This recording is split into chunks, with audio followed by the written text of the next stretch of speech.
In the beginning was the Word, and the Word was with God, and the Word was God.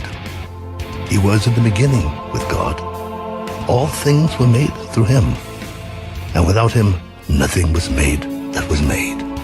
For God so loved the world that he gave his only begotten Son, that whoever believes in him should not perish, but have everlasting life. For God did not send his Son into the world to condemn the world, but that the world through him might be saved.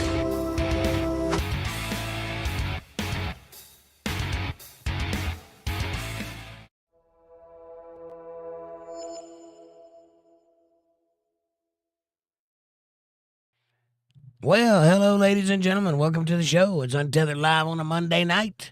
I'm your host, Jake Johnson, and this is Bible study night. And tonight, we're in the great book of Genesis, chapter 35, verse 6. That's where we left off last week. That's where we're going to pick up tonight. How are you doing? How's it going? How's the weekend treating you? Are you glad it's over? Are you ready to get back to work? You know how it goes. Nice to see everybody. Come on in. Come on in, take your shoes off. It's going to be a great show. I can feel it in my bones. Got a nice hot cup of coffee here. Something on my tongue. Put it back. Might be important.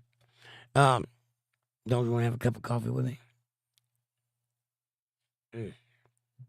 That's delicious. Thank you to the person who provides the coffee for the show. If you'd like to have a cup with me, go to the kitchen, pour yourself up a nice hot cup of coffee, and let's get to talking about something. If you don't have a cup or coffee, you can get it in the description below. I recommend the first cup. It has my face on it. It is fantastic. But we also have coffee down there. Cafe Bustelo. It's a good, senorita. Try it out. You'll like it. Like, subscribe, share, support, join, and super chats are available in the chat box if you'd like to show a little bit of love. If you want to do that, you can do that at CashApp, $JakeJohnsonBand, or PayPal.me/JakeJohnsonBand. PayPal.me/JakeJohnsonBand. And, one last thing. If you'd like to hang out with us outside of the YouTubeverse, go over to Facebook.com/UntetheredLive chilling. The link is in the chat right there. It's a great place to hang out, share text, videos, pictures, memes, and get to know each other. We have a private group chat over there that's just us. It's not all of Facebook or anybody else. It's just us. So you can be reasonably sure that you're having a private conversation, quasi-private conversation over there. And there's videos there that are updated regularly that are adjacent to or directly concerning the things we talk about over here. So it's free. It's there. It's available. It's fun. It's yours. Might as well go check it out. So go check it out. And now, on with the show. What's going on, everybody? Who's first in chat? Debbie, you're first in chat. You get the gold star for being first. Hi, how are you? Nice to see you. Jewish Elvis. Inside joke. Amanda says, hi, Untethered Live family. Good to see you all. I hope everybody had a good weekend. How you, Jake? How are you tonight? Hearts and smiley faces all over the place with a heart exclamation point. I'm good. I got up and walked to town today, so I've got my exercise for the year in. There's a 12-mile trek. 6 miles there, 6 miles back. Man, my calves are burning. But I did that at 51 years old, so suck it, time. You can do anything if you put your mind to it, one step at a time, just like you eat an elephant. First, you got to shoot it with a large gun. Then you got to skin it with a large knife. And then you eat it one bite at a time. That's how you do it. Amanda says, Debbie, here's your gold star. Enjoy. Put it up there on your mantelpiece right next to your Golden Globes.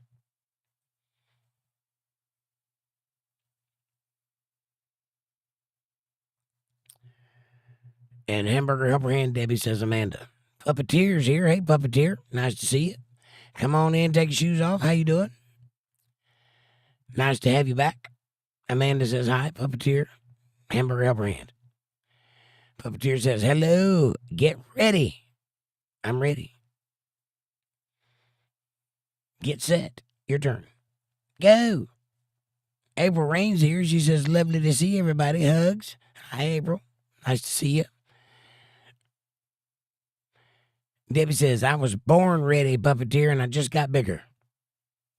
Right on. Wait. How that goes? Amanda says, April, hamburger, help her hand. Puppeteer says, yeah. What it is. Hey, buddy, nice to see you. How are you? What it is says, cottage cheese and me are here. Hello, Jake, and to all Untethered Live. Excellent. Got your cottage cheese? Got any peaches or slices of pineapple? April says, amen. Prayers. Amanda says, what it is, hamburger, help her hand. Amy's here. She says, like, shared, and invited some friends. Yes. Hi, Amy. How are you? Nice to see you. Amanda says, Amy, hamburger, help her hand. April says, I'm driving, guys, but I'll be at the house soon, so I can comment more. Excellent. Keep your eyes on the road. Windshield wipers slapping at a tempo. Slap me up, beat me down, pick me up, throw me out, flying down the highway. Gotta keep rolling. Ooh, I'm driving my life away. Looking for a rainy day. Is that what you're doing? Amy says, Judy is having trouble loading YouTube. Oh, no.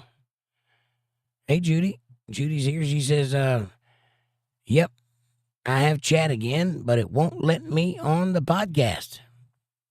It's weird. And also, your JTAG is missing. That's unusual. What happened? And Debbie says, Jewish Elvis. Ah. Today, we're going to go through all the emotions in 10 minutes.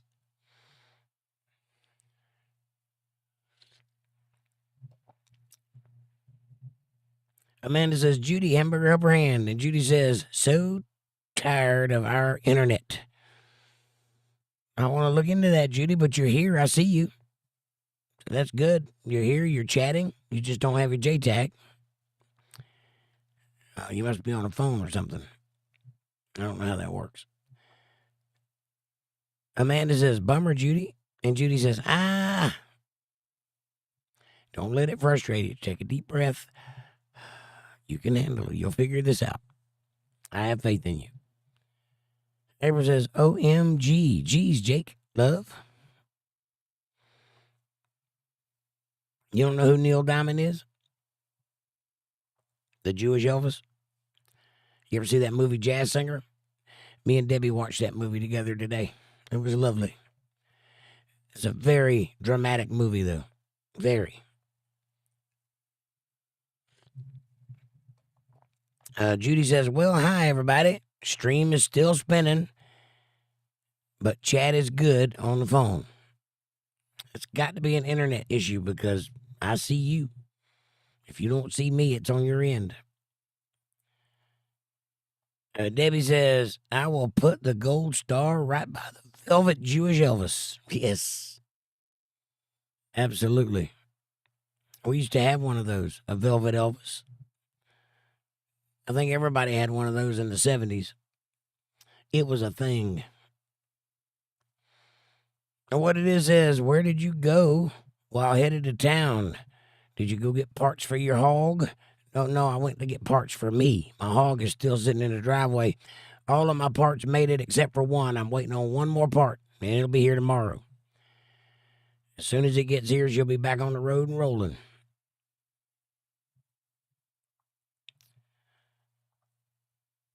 But I had to have supplies, so I went to town. Can't keep a good man down, that's what I say. You gotta go. But it's a long walk, Jake. Never mind the mule, just load the wagon. See? That's stubborn. Amy says, I made pork chops, stuffing and spinach for dinner. Nice. Actually sounds good. We had spaghetti, and it was delicious. Leftover spaghetti, which I seem to still be chewing on. April says, nice to see everyone, too. Nice to see you, too, April. Glad you could be with us. Amy says, I need coffee. Be right back. I'm with you. April says, smiley, smiley. Amy says, maybe try reloading it, Judy. It might be that. And Judy says, hey, Jake and Amanda. Hi, Judy. Nice to see you. I'm sorry you're having trouble. Judy says, still spinning. I'm here, though, I promise. Puppeteer says, I am making a puppet right now. Excellent. What kind of puppet? Be nice. I realized that was a loaded question and it could go either direction, but what kind of puppet? April says, yes, love it. Thumbs up and smiley face. Anyway, we watched the movie, and I recommend everybody see it. It's a good movie. It's from the 70s or early 80s. It's called The Jazz Singer, and it is loosely based on a real life event. Loosely based. Played by none other than the great Neil Diamond, whom I think is still alive and touring. If I'm not mistaken, I think he's still touring. Yeah, he might be dead, but I think he's still out there, which is great. He's been doing it a long time, and it was a good movie, but very dramatic, and all of the tropes are there. What you think is going to happen is going to happen, and it's going to happen dramatically.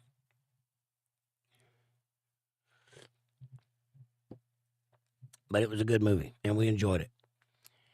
And Debbie and I watched it, and I recommend you all watch it. It's fantastic. Oh, a turtle puppet. Okay. A turtle puppet. Like a Teenage Mutant Ninja Turtle puppet? Or just a regular turtle? John Anthony's back. He says, God bless, gang. I'll be listening. Hey, John. Nice to see you, buddy. Amanda says, John, hamburger helper hand. And Judy says, yay, it's finally working. Excellent. What it is says, what about Tom Jones? No, he's not in this movie. Also a singer from the old days, but not Jewish to my knowledge. I think he's Italian. And also not Elvis-like. And not in this movie. But it's not unusual to be loved by anyone. He was a powerhouse. Yeah, he's a great singer. I think he's dead now. But he did it for a very long time. He had a Vegas residency, and he stayed there. Elvis did that same thing. He was in Vegas for 9 years. But Tom Jones never left. He just stayed in Vegas, a Vegas act. Which ain't bad money if you can get it. And you don't really want to be famous. Just be in Vegas. And April says, God bless you too, love. Absolutely. And Judy says, I saw it years ago, as did I. I was like 9 when I saw it. And we had talked about Neil Diamond the other night. And so Debbie hit me up and said, we were talking about Neil Diamond the other night. Here's this movie that I just remembered. I was like, I think I saw that when I was a kid. And I said, that's the Jewish Elvis one, right, with the America song? And she started watching. I said, well, I'll tell you what, I'll watch it with you. And so I started watching it, and she started watching it, and we laughed all the way through the movie. It's great. It's a good movie. Definitely the Jewish Elvis one with the America song. I can't believe I remembered that because I saw it once when I was 9 on a TV. So it was a TV movie when I was 9.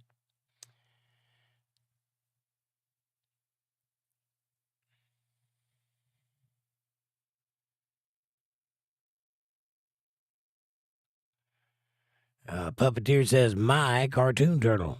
All right.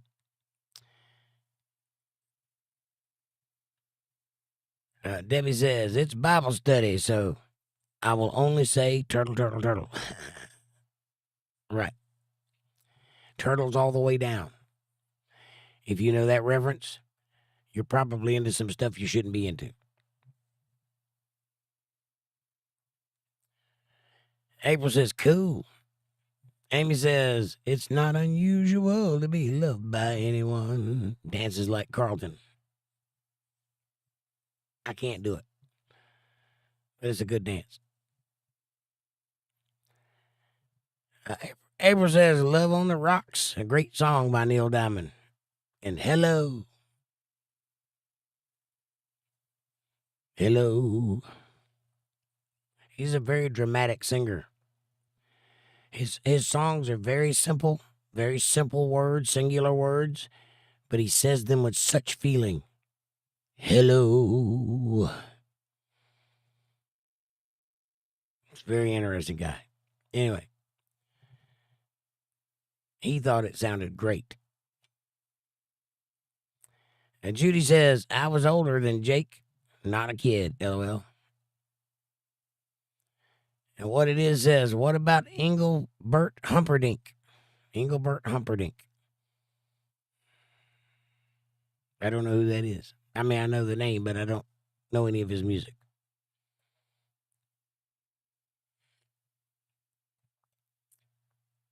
What about Jacques Cousteau? Are you just throwing out random names, or do you like these people? Amy says, where's Kevin? Probably in the basement. Yeah, where is Kevin at? Amy says, where's Aaron? Right? He's probably resting up after a shark attack. He fought a 12-foot shark.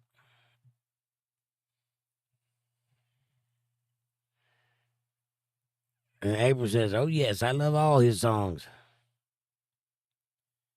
Yep, Neil Diamond is definitely interesting. Interesting fact, after Elvis died, his drummer went and played with Neil Diamond. True story.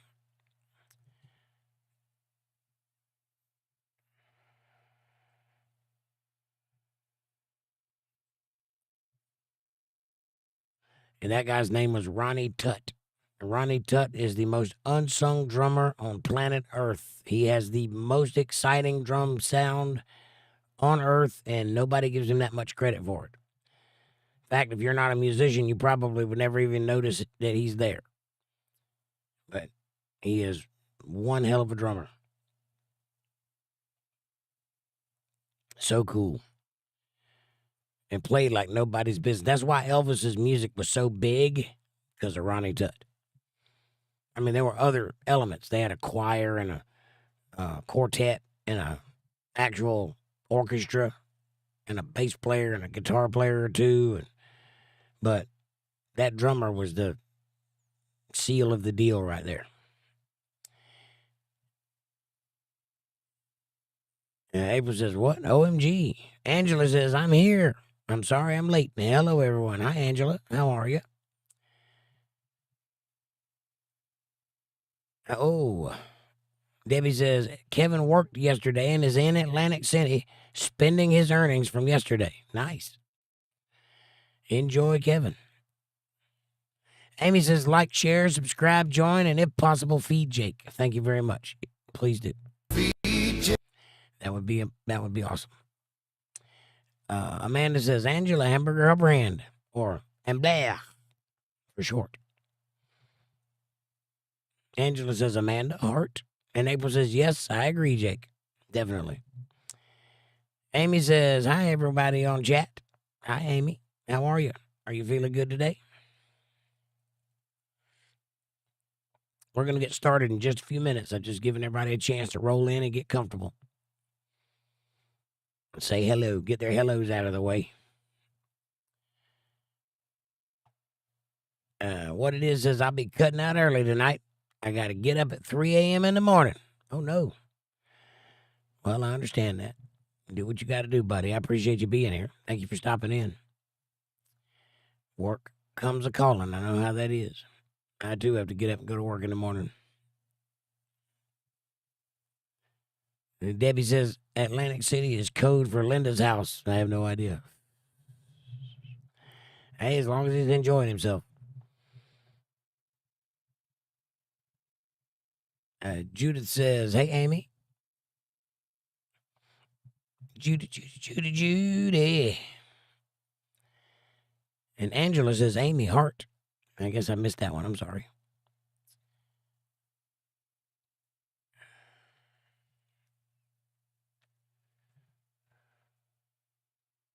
Yeah, I don't see Linda either. Don't think she's here yet. She's a-coming, though, I promise. Amber Grounds is here. She says, good evening, friends. Beef pot pie for dinner. Nice, nice. April says, hi, everybody who just came in. I'm driving, but I'm almost to the house, so I'll be able to I'll be able to chat more when I get there. I'm just talking into the phone anyway. Much love to you all, guys and girls. Thank you, April. And Judy says, hey, Amber. April says, oh, good Lord. I meant comment. I got you. I'm with you. I speak typoese. I knew what you meant.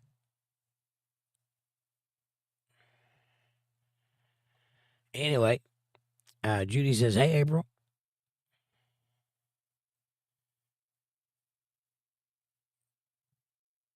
And Debbie says, my dinner is 2 slices of apples. I'm dipping in peanut butter. Hey, that's nice. Actually, it's pretty good if you do it right. If you got the right apple. Those real plump green Granny Smith apples dipped in peanut butter is pretty tasty. Also, Nutella, oddly enough. I don't like Nutella, but it's good on apples.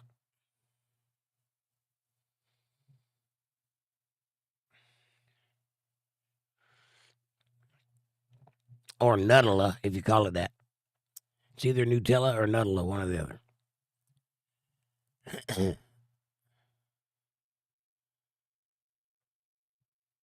And Debbie says, yep, I got the right apples. Right on. Amber says, Debbie, that's all? Maybe she's pulling back. And sometimes you got to do that. I do it sometimes. Sometimes I go a whole week, won't eat anything.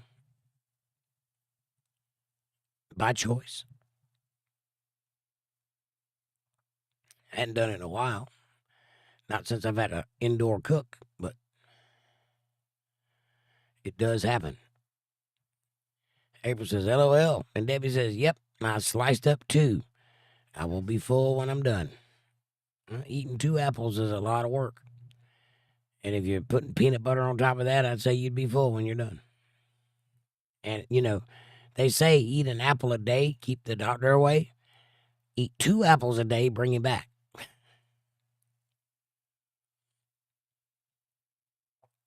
I'm just kidding. If it's good for you to do 1, it's better for you to do 2. I'm with you. It was an executive decision. I really wanted apples. Yep. I don't eat apples as a general rule, but every once in a while, if I run across an apple, I will eat it.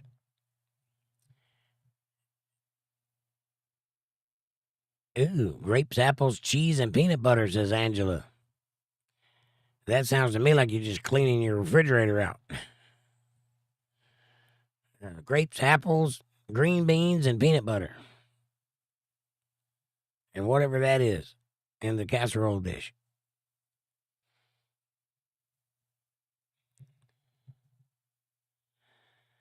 Lots of fiber, says Amber. Apples have lots of fiber. There's Linda. Linda says, good evening, all. Nice to see you, Linda. How are you, sweet lady? It's a party now. Angela says, no, that's what I eat for brunch most days. Okay. What is brunch? Is that when you eat between breakfast and lunch?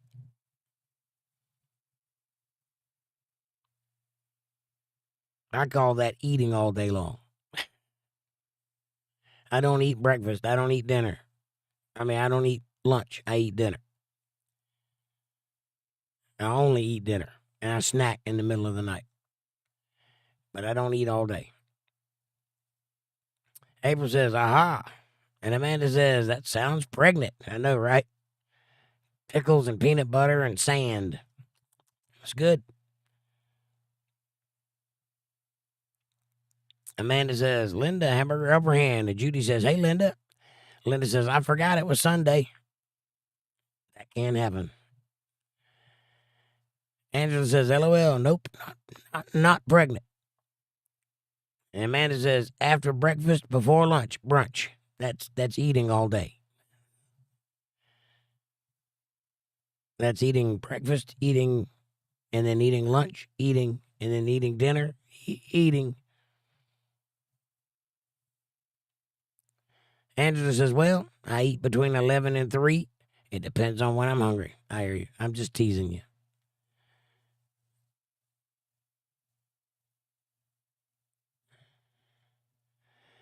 Amber says, Amy, eyes, Debbie, Judy, and Linda, hearts and smiley faces. What it is says, wouldn't that make lunch and dinner in between? Wouldn't that be Leonard? Yes. Leonard or Dunch, one or the other.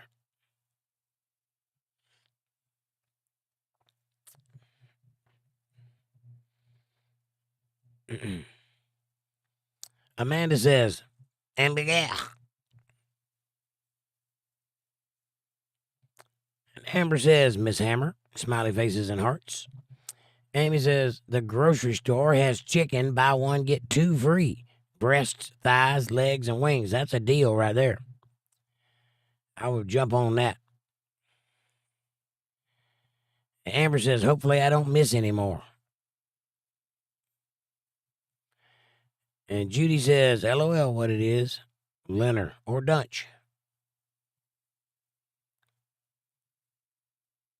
Angela says, I'm stoned, so I'm just smiling and answering. I hear you. Should probably focus on the Bible study. Me too, eyes. Me too, says Amber. Angela says, Amber, heart. You ladies, don't know what I'm going to do with you two. Probably giggle at you. Anyway, it is 8:30, so let's get after it, shall we? Let me log off my chat so I know where I'm at. Hey, that rhymed. And come on down. Amber says, what it is, good evening, friend.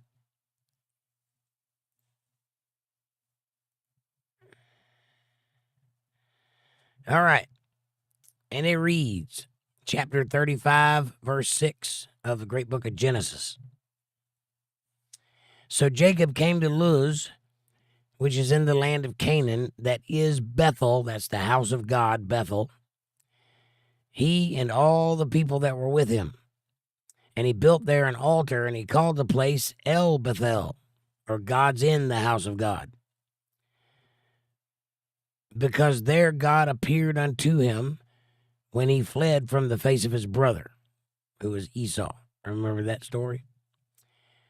So he built God's house, and God was there in God's house. That's what El Bethel means.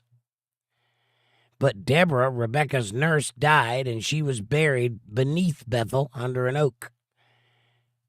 And the name of it was called Allan-Bacuth, which is the place where Deborah's buried, I guess.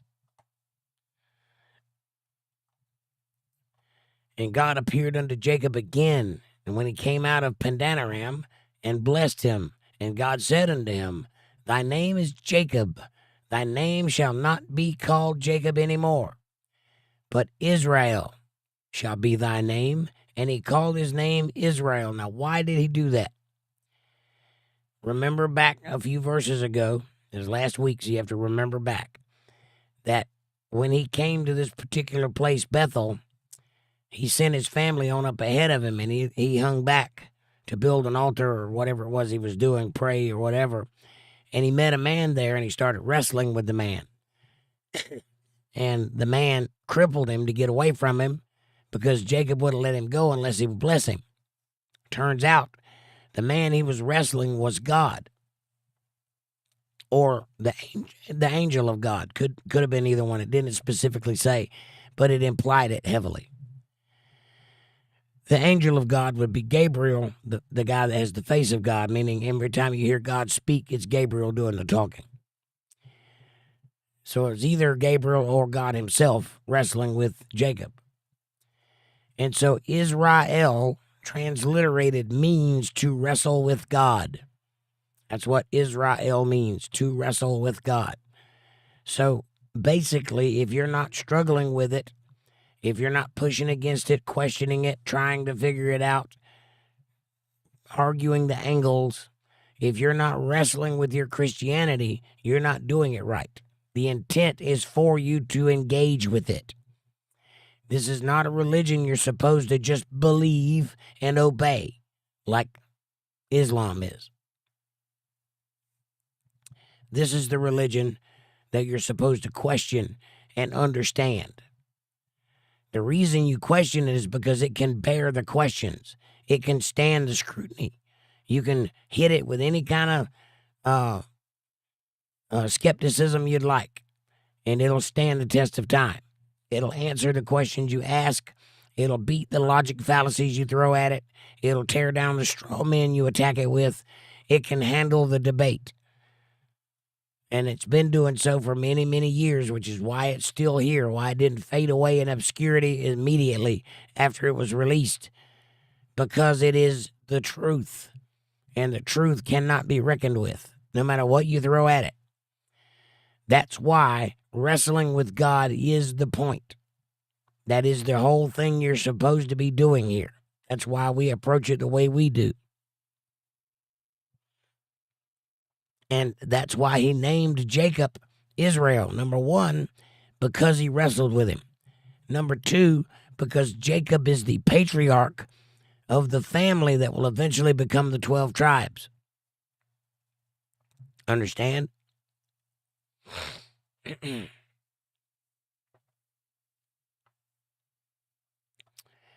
And out of those 12 tribes, one of them would be Judah, which is the king line, which was where Christ comes from. And also Levi, which is the priest line. Those two bloodlines will converge back together in Mary, giving her perfect DNA. 50% king and 50% priest. King of kings and Lord of lords can only be born from her. You understand that?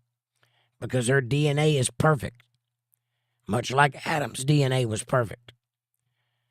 God created Adam just like he wanted him. And then he had to have a bunch of children and grandchildren and family members to get it back to that perfection once again by breeding back into the bloodline and culminating in Mary. That's why God chose Mary, because her DNA was perfect. Her father was a Levite. Her mother was a Levite, and her father was from the tribe of Judah. So, king and Lord right there.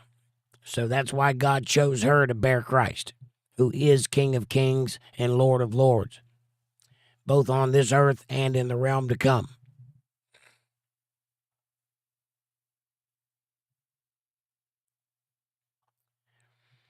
And God said unto him, I am God Almighty. Be fruitful and multiply. A nation and a company of nations shall be of thee. And kings shall come out of thy loins. And the land which I gave Abraham and Isaac, to thee I will give it. And to thy seed after thee will I give the land. So this seed is going to come out of Jacob like a spring water and turn into many nations. And it will. Out of 12 children, the whole earth is going to be seeded with people. And God went up from him in the place where he talked with him, up into heaven. And Jacob set up a pillar in the place where he talked with him, even a pillar of stone. And he poured a drink offering thereon, and he poured oil thereon, oblations. That's what an oblation is. Sorry, a libation. A libation. He poured libation on the rock. A drink and oil. He anointed the rock. And Jacob called the name of the place where God spake unto him, Bethel, which is house of God. Interestingly enough, this place will eventually become Jerusalem, in my opinion. From the house of God to the place of peace. And they journeyed from Bethel, and there was but a little way to come to Ephrath. And Rachel travailed, and she had hard labor. Rachel is pregnant. And it came to pass, when she was in labor, the midwife said unto her, Fear not, thou shalt have this son also. Also? Remember, twins run in his family. And it came to pass, as her soul was departing, for she died, that she called his name Benoni, but his father called him Benjamin. So Rachel died in giving birth to Benjamin. Benjamin is one of the 12 tribes. Rachel died and was buried in the way to Ephrath, which is Bethlehem. Ephrath and Bethlehem are the same place. It's a different language, same place. And Jacob set a pillar upon her grave. That is the pillar of Rachel's grave unto this day, which is still there to this day. It's inside of a little church that they built over top of it, but you can go and see it to this day in Bethlehem. And Israel journeyed. Remember, God turned his name to Israel, so we're not going to call him Jacob unless we're referring to him in the narrative. But if we're referring to him in the first person, we're going to call him Israel from now on. So don't get confused. It's going to jump back and forth between Jacob and Israel a couple of times, but we're talking about the same guy. And eventually, the name Israel is going to come to mean his tribe of people. So it'll be a whole group of people at some point. But right now, it's just him. Confused yet? Good.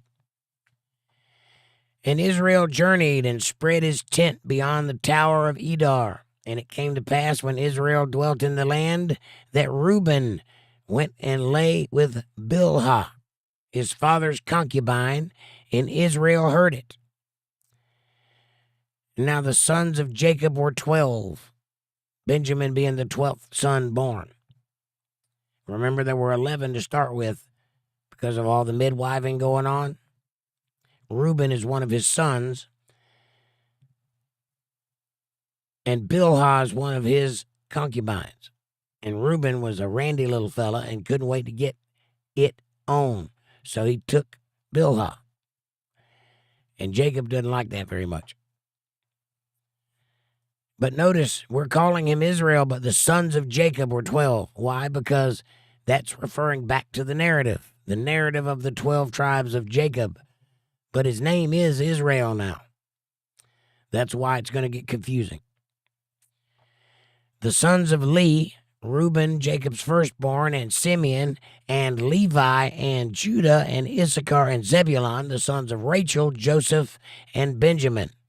The sons of Bilhah, Rachel's handmaid, Dan and Naphtali, and whatever's going to happen with Reuben having sex with her. I don't know if that's going to be a good thing or not. And Rachel's handmaid, Dan and Naphtali, and the sons of Zilpah, Leah's handmaid, were Gad and Asher. And these are the sons of Jacob, which were born unto him in Padanaram, 12 sons. One of them has slept with his concubine Bilhah, which is the mother of a couple of his brothers. Jacob came unto Isaac his father unto Mamre, unto the city of Arba, which is Hebron, where Abraham and Isaac sojourned back then. And the days of Isaac were 104 score. That's 20, 40, 60, 80 years. 180 years old. And Isaac gave up the ghost at 180 years old and died, and was gathered unto his people, being old and full of days, and his sons Esau and Jacob buried him. Esau and Israel. Now these are the generations of Esau, who is Edom, which means red, by the way. You can draw your own conclusions. It's either China or Russia, by way of Scotland. Do your research. You'll find out that a guy came from Scotland and founded Russia, who is connected to the red. His name also means red.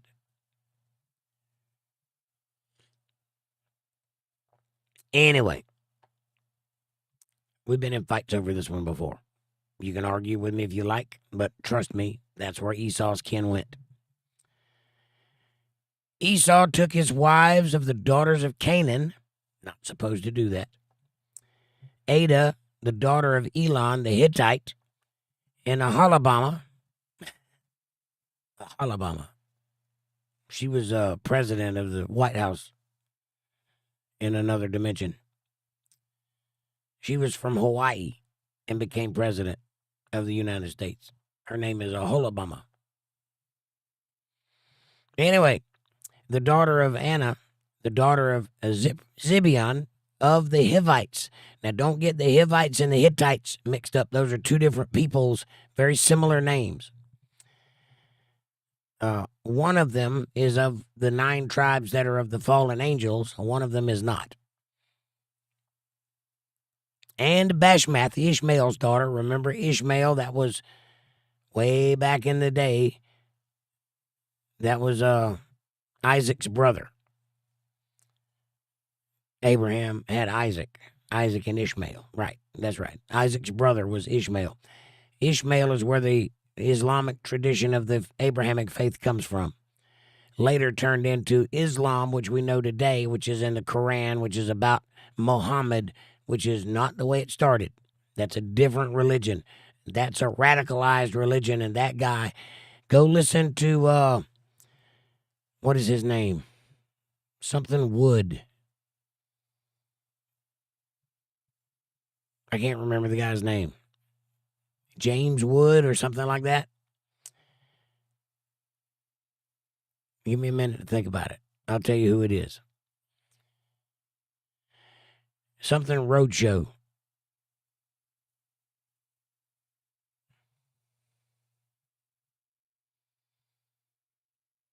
I can't think of it. Anyway, his show is Something Roadshow, and his last name is Wood. And it's not Antiques Roadshow, but it's something like that. It's like Apologetics. That's it. Apologetics Roadshow. That's it. I think that's it. Apologetics Roadshow, and the guy's last name is Wood. Go listen to that guy. He will explain the Islamic faith to you correctly and what it turned into. It is a bunch of hooey. That guy was a con artist, the Muhammad guy, and he was sent by Satan almost assuredly. Before him, though, Ishmael existed, and his people were good people of Abraham, and they got corrupted. And that's where that branch of that religion went bad. Christianity also got corrupted, but it corrected itself when Jesus came around. The Muslims did not. I hope that helps. Ishmael's daughter is one of the wives that was taken by Esau, sister of Nebajoth. Her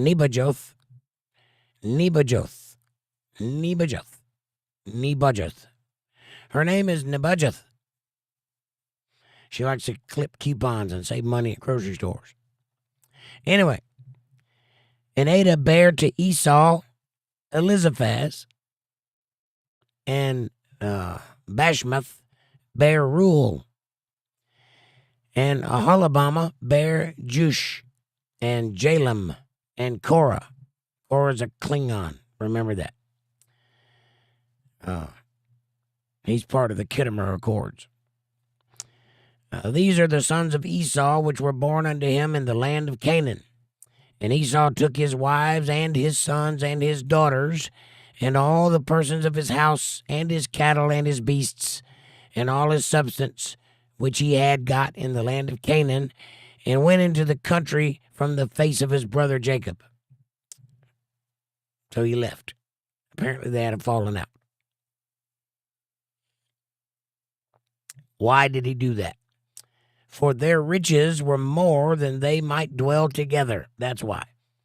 If you don't understand this, say you got a small piece of land, and on it you have a landlord who has a lot of money and a lot of stuff. But he has a brother who comes around every now and then, which is fine for a while. But then the brother starts gaining momentum and gaining in riches. And pretty soon you can't tell what's his and what's his. There's too many things in one small place. Too many people, too much money in one small place. You can't keep it separate. It begins to blur together for the common person, even more so for the guy who owns it all, because he can't keep up with it all. It's more than he can keep his eyes on. So in that case, you got to separate. So they did not have a falling out. They just separated so that they could keep their riches separate, which makes sense if you think about it.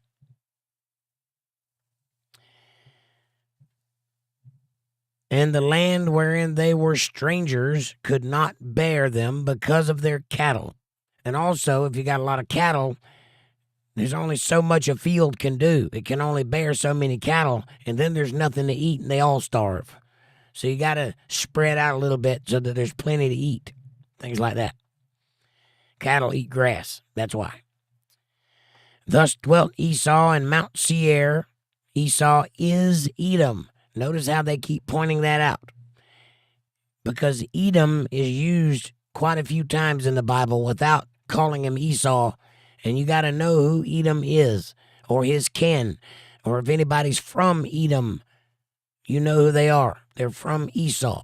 Esau is Jacob's brother, the father of the 12 tribes of Israel. Later on in the Bible, in the New Testament, and later on in the Old Testament, these people are going to clash quite often. It helps to know who everybody is. They're from Esau, or they're from Jacob. That makes sense? And some of them are from Ishmael. Anyway, and these are the generations of Esau, the father of the Edomites in Mount Seir. These are the names of Esau's sons: Eliphaz, the son of Adah, the wife of Esau; Reuel, the son of Bashmath, the wife of Esau. And the sons of Elizabeth were Teman, Omar, Zepho, and Gatam, and Kenaz. And Timnah was concubine to Eliphaz, Esau's son, and she bare to Eliphaz Amalek. From Esau, Amalek. Remember the name Amalek. That's where you're going to get the word Amalekite, from Amalek. Amalekite are of the fallen angels. In Mount Hermon, that's who they bred with, the Amalekites. And some other people. We'll get to that later. But remember Amalek. He is the tall guy, like grasshoppers they were in the sight of him, right?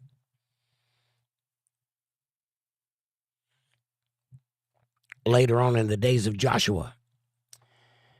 These were the sons of Adah, Esau's wife. And these are the sons of Reuel: Nahath, and Zerah, and Shema, and Mizah. She was a big old pop singer. These were the sons of Bashmath, Esau's wife. And these were the sons of Aholibama, the Hawaiian president. The daughter of Anna, the daughter of Zibeon, Esau's wife. That's who Aholibama is. And she bare to Esau Jush, and Jalem, and Korah the Klingon. These were dukes of the sons of Esau. Dukes, you say? A duke is a royal title, not a prince, not a squire, but a duke. They're up there, but they're not as up there as a prince. You know what I'm saying?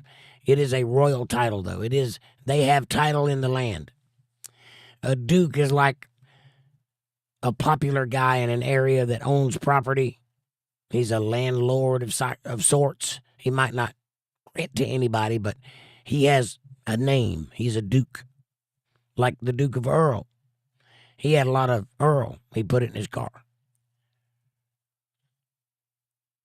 He was a slimy fella. Anyway, the sons of Eliphaz, the firstborn son of Esau, Duke Teman, Duke Omar, and Duke Zepho, Duke Kenaz, Duke Korah the Klingon, Duke Gatam, and Duke Amalek the alien. And these are the dukes that came of Eliphaz in the land of Edom. Now these were the sons of Ada.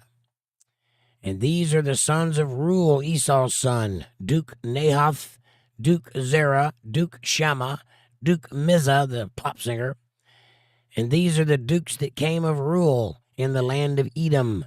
And these are the sons of Bashmath, Esau's wife. And these are the sons of Aholibama, the Hawaiian president, Esau's wife, Duke Jish, Duke Jalem, Duke Korah, the Klingon.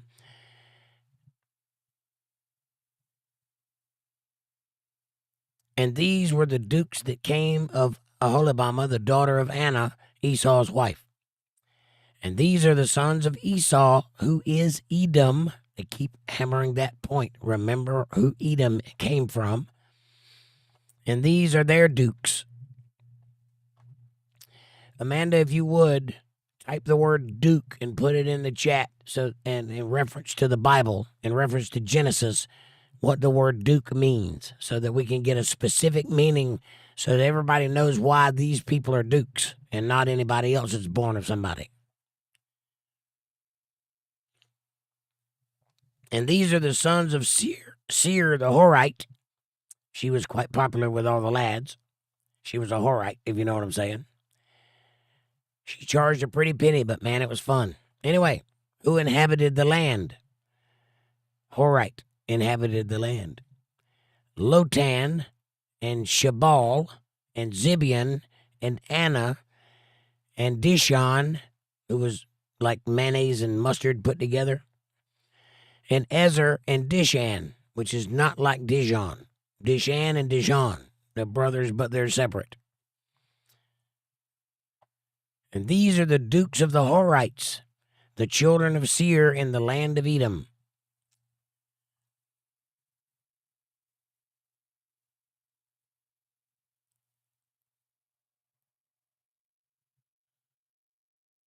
All right, a duke refers to a tribal chief, clan leader, or chieftain, particularly representing the Hebrew term aloof or Nesek, rather than the European noble title. Like I said, it's a royal title, but it's not like prince. It's not that high up. Used exclusively or extensively to describe the leaders of Edom and denotes the head of a family or a leader of a patriarchal society. So they're the first tier of a lineage of people, right? They are the birthing point of lots of people that come under them. That's why they're dukes. So they have a title and they have a line that can be traced back to them. And that's why it's important to know this, because genealogy is one of the only ways that you can tell the history of a thing, right? Because of the people that were there, the people that saw it and wrote it down and recorded it, and where they came from and their pedigree, so that you know that they're telling you the truth, right? Anybody can spin a story, but if you're part of a pedigree and your story is incumbent upon everybody else's story to line up, you can tell whether or not they're telling the truth or not based on where they are and who they are, right? And how trustworthy they are based on who they came from, which is why it is an important thing. So in lieu of a birth certificate, being titled a duke is the best you have.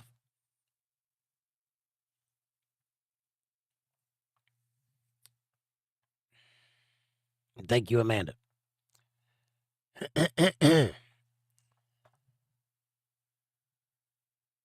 All right.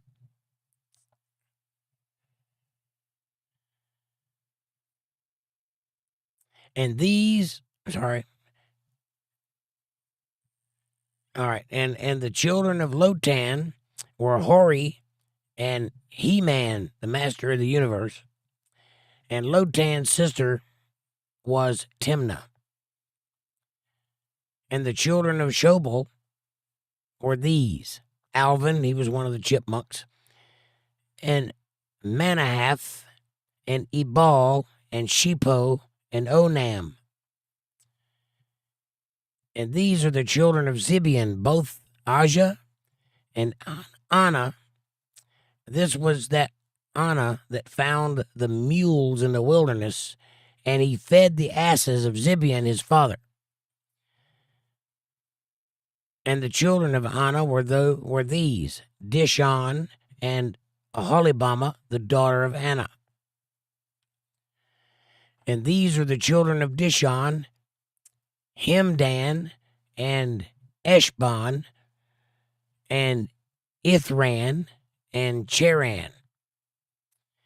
And the children of Ezer are these: Bilhan, Zavan, and Akan, or Akan. The children of Dishon are these: Uz and Aran. Uz and Aran are going to be important later on. And these are the dukes that came of the Horites: Duke Lotan, Duke Shobal, Duke Zibeon, and Duke Anna. Duke Dishon, Duke Ezer, Duke Dishan, not Dishon, Dishan. And these are the dukes that came from Hori among their dukes in the land of Seir. And these are the kings that reigned in the land of Edom before there reigned any king over the children of Israel. So Edom, in fact, had kings before Israel had kings, which is a small but important fact. One of those that they fight about a lot later on in life. That Edom had kings. We didn't need your king. Your king is just kind of taking over the place, but we had a king already, right? That kind of fight happens a lot. So we'll see that coming up.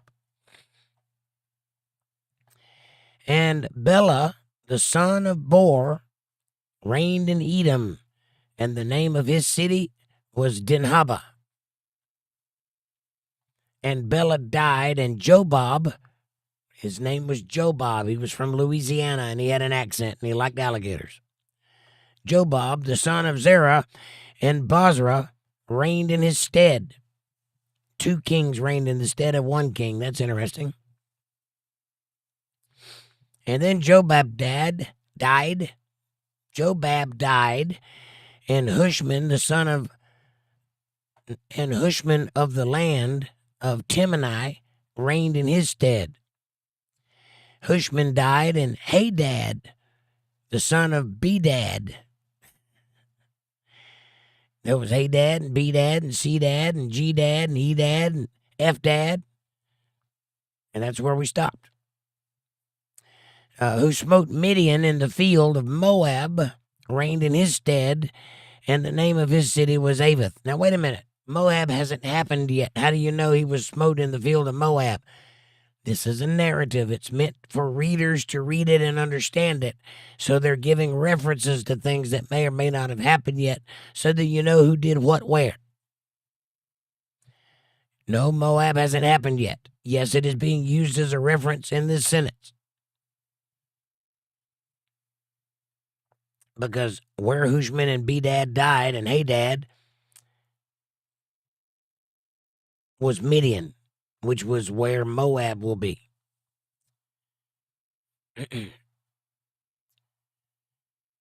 And the name of his city was Avith. And Hadad died, and Shamla of Masrekah reigned in his stead. And Shamla died, and Saul of Rehoboth by the river reigned in his stead. Interesting. And Saul died, and Balhanan, the son of Achbor, reigned in his stead. 𝕊𝕓𝕏𝕬𝕪. There's a name for you. Sounds almost Irish, doesn't it? Or Nordic of some kind.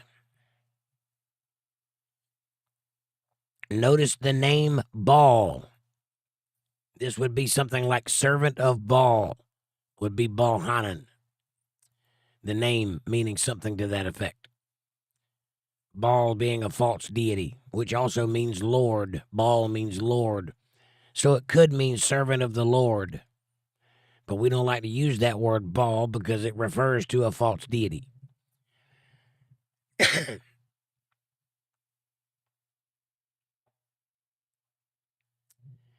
And Bohanan, the son of Akbar, died, and Hadar reigned in his stead. He was a little wormy guy with green hat and little glasses that made funny jokes on the show MASH.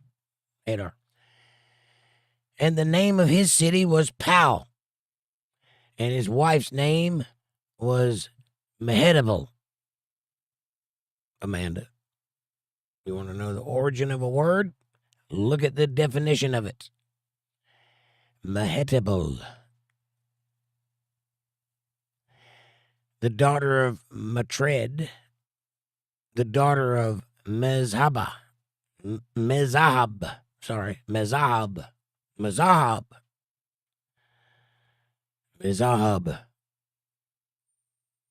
Bahazam, backwards. And these are the names of the dukes that came from Esau, according to their families, after their places, by their names: Duke Timnah, Duke Alva, Duke Jetheth, Duke Jetheth, Duke Aholibama, Duke Elha, Duke Penon, Duke Kenaz, Duke Teman, Duke Mizbar, Duke Majdiel, Duke Iram. That was a car with a pointy nose, later replaced with the Iram Z. Now, these are the dukes of Edom according to their habitations in the land of their possessions. He is Esau, the father of the Edomites. All of these people are Edomites, by the way. And Jacob, going back to the other brother, dwelt in the land wherein his father was a stranger, in the land of Canaan. And these are the generations of Jacob.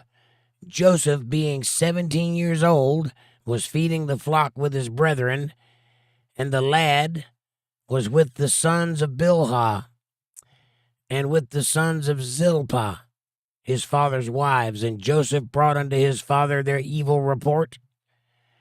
And now Israel loved Joseph more than all his children, because he was the son of his old age, the youngest son.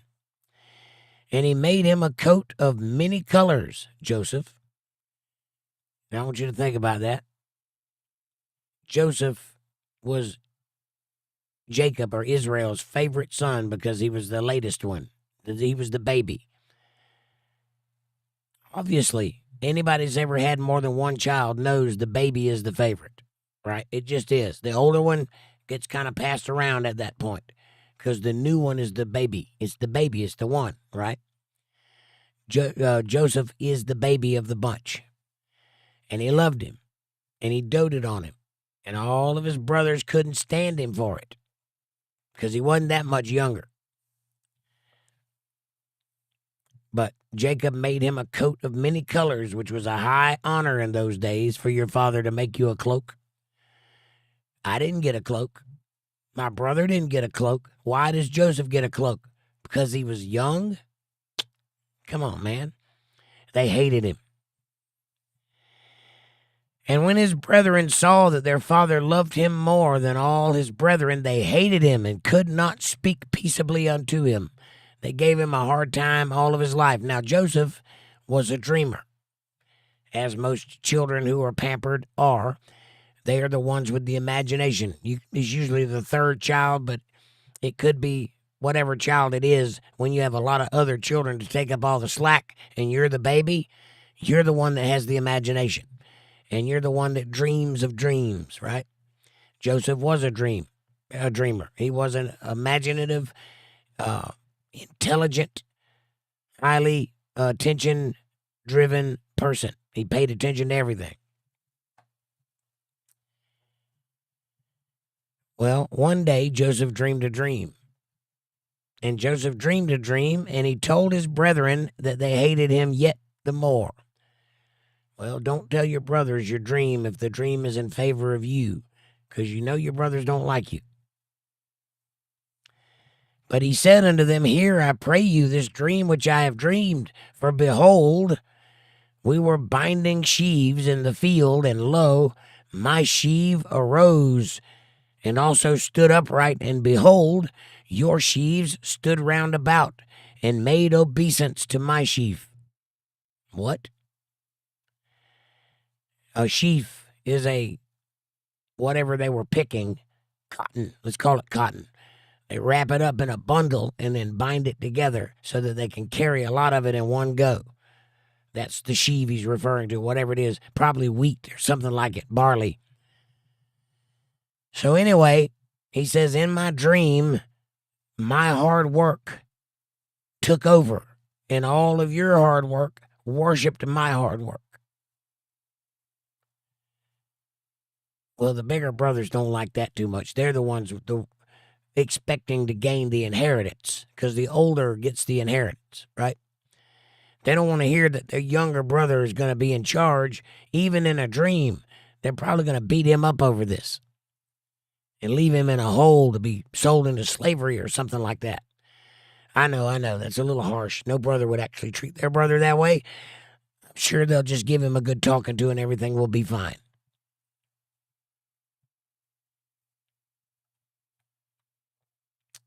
And his brethren said to him, Shalt thou indeed reign over us? You think so, Joseph? You think you're going to be the guy in charge, really? I got a knuckle sandwich here. You see this one? I'm scared of this one myself that says you won't. Or thou shalt indeed have dominion over us? Really? I got a rope over here that says you're going to be tied up for the next 24 hours. You want to think you're going to have dominion over us? We'll show you. And they hated him yet the more for his dreams and for his words. Imagine hating somebody for what they say.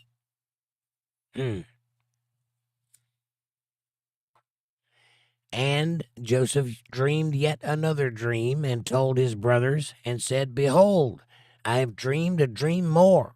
And behold, the sun and the moon and the 11 stars made obeisance to me. 11 stars, you say? Well, in the Bible, those things up there that shine are called stars. Later on, when we developed astronomy, we called them wandering planes or planets. But they were called stars in the Bible. So he's talking about our 11-planet solar system. Guess how many planets our solar system actually has? 10. But there used to be 11. One of them exploded somehow. That's why we have an asteroid belt. That used to be a planet. Now, I thought we only had 9 planets and one of them was downgraded. Yes, according to astronomy. But they've also discovered quite a few smaller planet-like rocks out there beyond the 9 that we know of that are in our solar system. One of them is big enough to be a planet, which I submit to you they will discover is big enough to be a planet. And then it will be the 10th planet in our solar system, Pluto being downgraded because it's too small to be a planet. But we're going to call it a planet for the purposes of this argument and solar system charts. Also, the Sumerians had 10 planets on their solar system chart on the rock walls that they were studying astronomy. They had 10 planets also. So this is a known thing throughout time, not just for us, for them too. So they knew also. Interesting, they didn't have telescopes.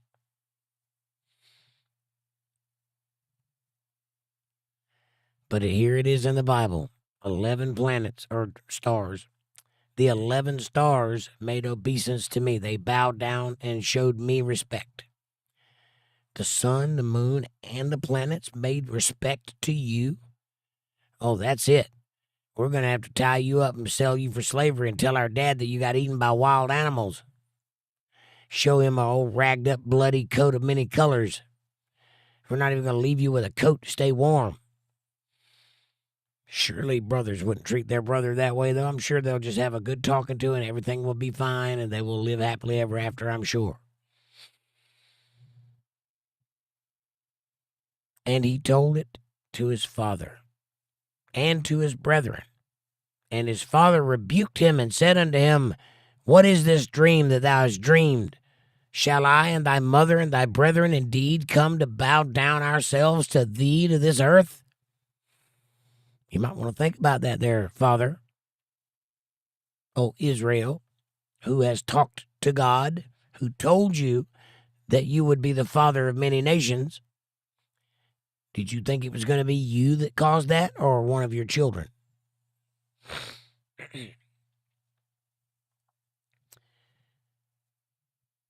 And his brethren envied him, but his father observed the saying.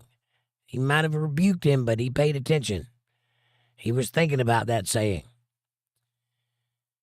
Why? Because he's met God. He knows that God's going to work through his family. So he did rebuke him, but he observed that saying. He didn't forget about it. And his brethren went to feed their father's flock in Shechem, which is a good ways away. And Israel said unto Joseph, Do not thy brethren feed the flock in Shechem. Come, and I will send thee unto them. And he said to him, Here I am.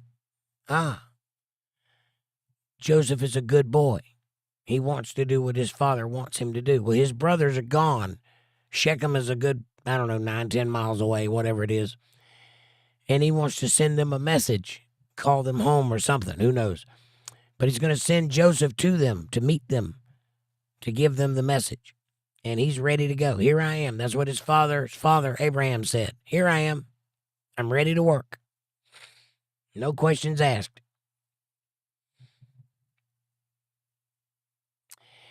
And Israel said unto him, Jacob, said unto Joseph, Go, I pray thee, see whether it be well with thy brethren and well with the flocks, and bring me word again. So he sent him out of the vale of Hebron, and he came to Shechem. The vale of Hebron is the valley of Hebron.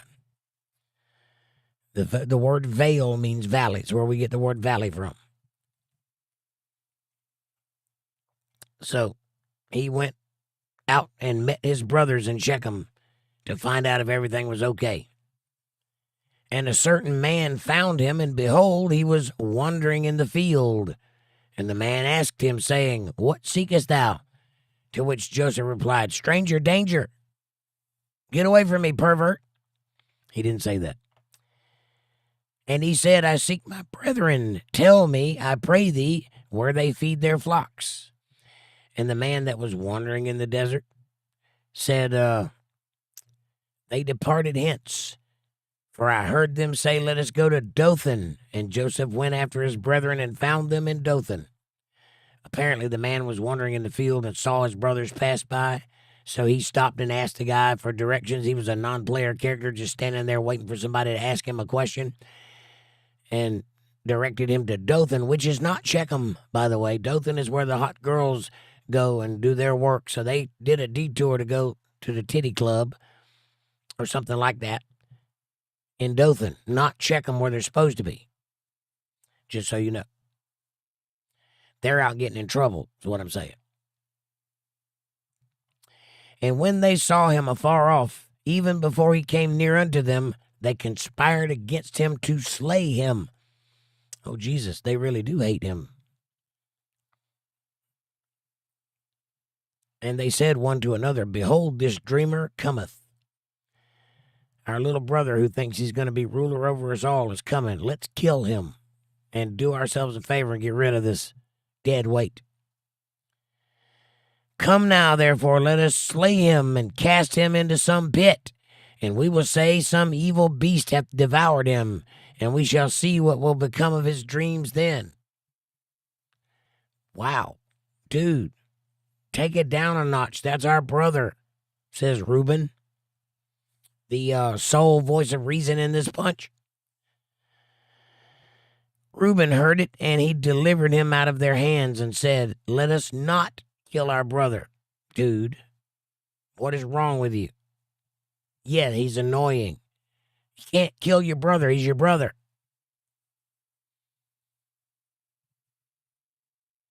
And Reuben said unto them, shed no blood, but cast him in this pit that is in the wilderness, and lay no hand upon him, that he might rid him out of their hands, and deliver him to his father again.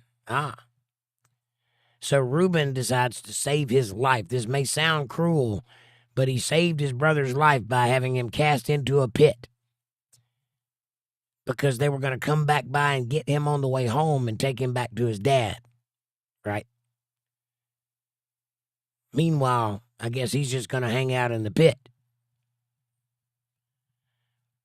And it came to pass when Joseph came unto his brethren that they stripped Joseph out of his coat of many colors that was on him, and they took him and cast him into a pit. And the pit was empty. There was no water in it, in the desert. And they sat down to eat bread, and they lifted up their eyes and looked, and behold, a company of Ishmaelites, people from Ishmael, came from Gilead with their camels, bearing spicery and balm and myrrh, going to carry it down to Egypt. There was a caravan of camels coming by. And Judah said unto his brethren, what profit is it if we slay our brother and conceal his blood? Come, let us sell him to the Ishmaelites, and let not our hand be upon him, for he is our brother and our flesh. Well, nice thinking, Judah. And his brother were content. So they've switched the game again. Now they're not going to take him home. They're going to sell him into slavery and gain the money so that they can go to Dothan and party down with the ladies with a little extra pocket money. These brothers, I'm telling you, these are God's chosen people, by the way. First lineage of God's people. The first bunch out of Joseph. Ain't looking good for God's people.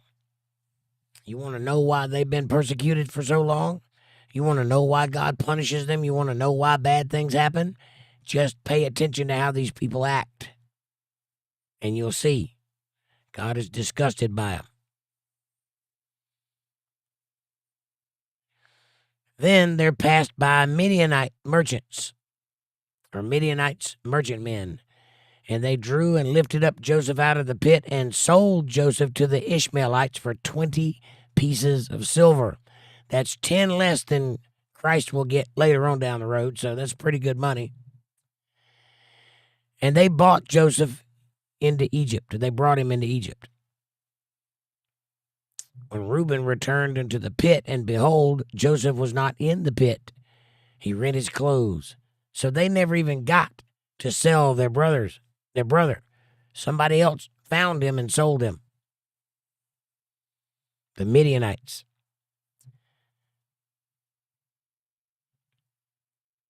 When he returned unto his brethren and said, the child is not, and I, whither shall I go?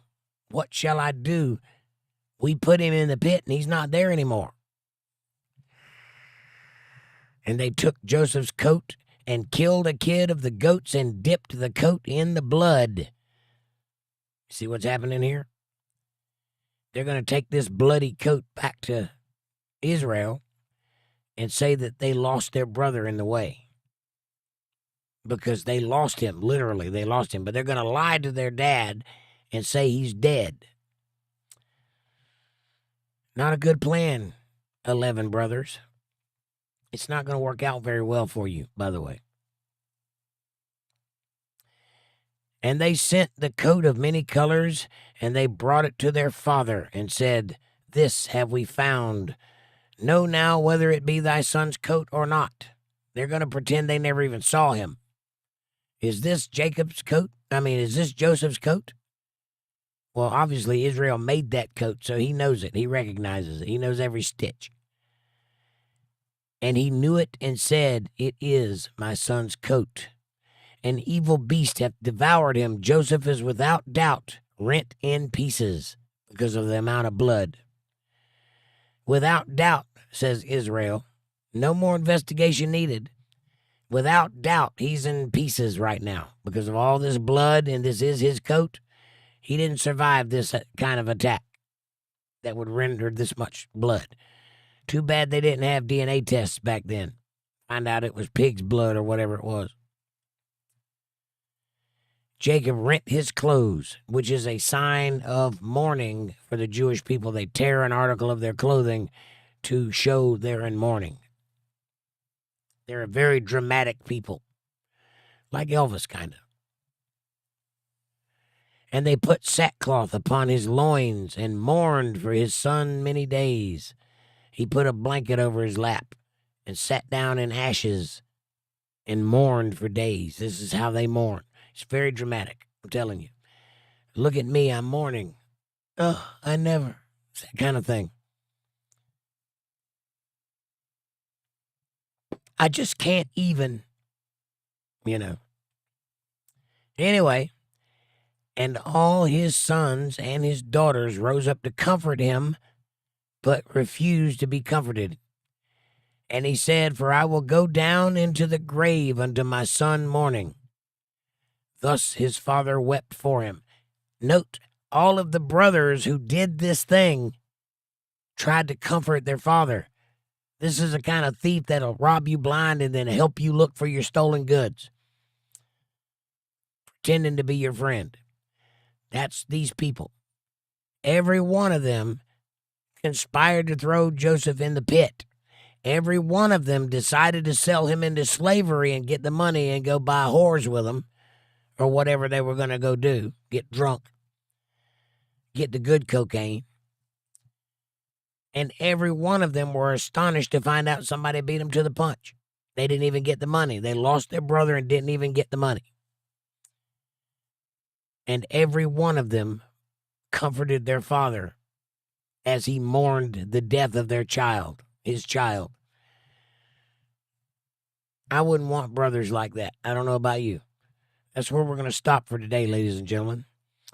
I want to pick this story up tomorrow night because we're going to get into what happened to Joseph as he went into slavery into Egypt. We will pick up tomorrow night, 3736, and we'll get after it. Man, what a powerful read that was. What? Okay, I'll read 37, and then I'll pick up on 38. Why, I don't know. And the Midianites sold him into Egypt unto Potiphar, an officer of Pharaoh and captain of the guard. Why would I do that?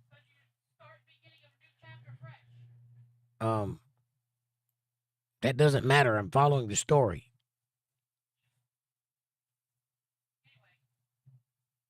It starts with Potiphar, the captain's guard. Doesn't start with 38:1. I understand your reasoning, but you let me handle the reading. Okay. Thank you very much for listening. I hope that touched your heart. I hope that it causes you to think about some things, understanding that the people we're talking about are not good people.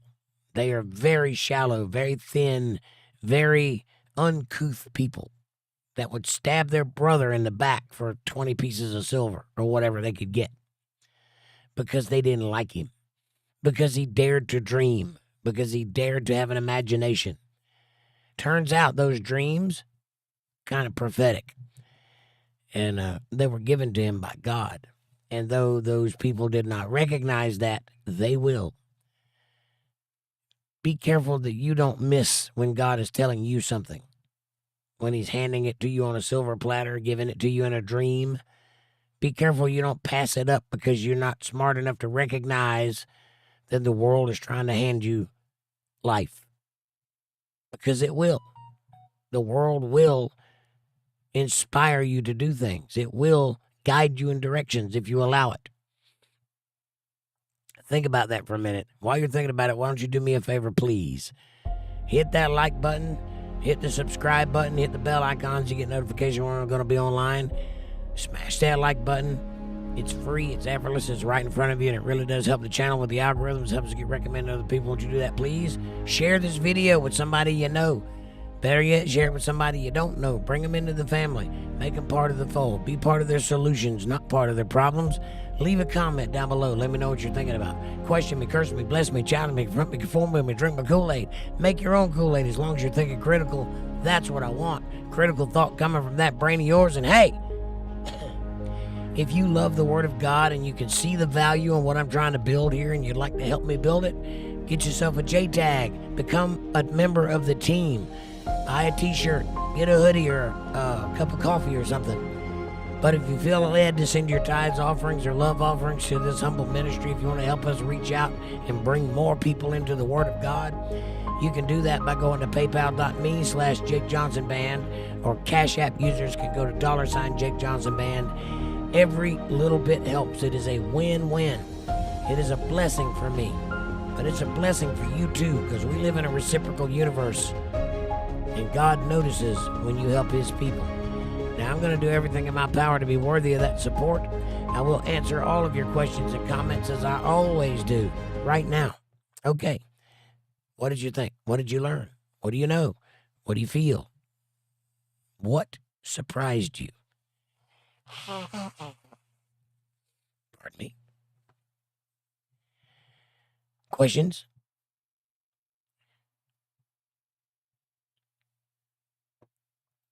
All right.